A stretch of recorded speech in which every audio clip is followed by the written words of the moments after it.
Care e? Fata mănâncă sau? Mănâncă, fata. Și băiatul mușcă din scrumieră, fii atent.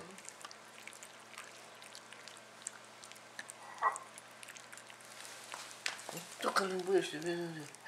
Uite ce mănâncă fata tu, prima e mâncare și uite ce dă din bot. Hei, hei! O linguriță pe zi, după aia, după vreo 4-5 zile mai dai 2 lingurițe pe zi, știi? Aici mi-am pus mai mult de linguriță. Uite la asta că și... O linge pe bot că îi simte gustul. A păsit-o postul. Nu nici ce să mânce, nici... Uite, asta e mai... Bagă-ți botul acolo. Deșteaptă ca tine. Hai, limbăiește și tu acolo. Dă cu limba acolo. Așa, așa. Nu-i voie, Doli. Așa. Așa, mamă. Merge. Așa, papă, tu. Hai. Doli, nu-i voie.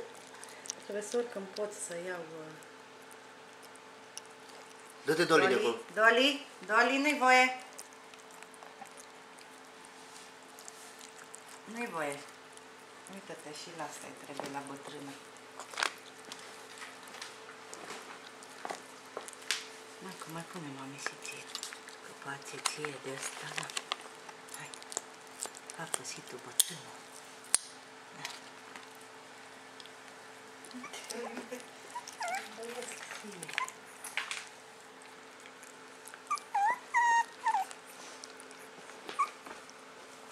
Na, haide, mă papă acolo. Haide, mă papă. Nu mă vrei. Te ajunge? Te-ai săturat? Cred că atât ajunge. Un sfert de lingură prima zi. Și pe tot mulțești. Mai dai un pic de lapte.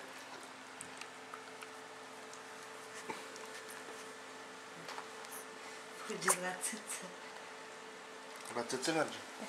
E? Tot la țâță merge, e? Doli, de ce nu le lași la papă? Ce-ai făcut?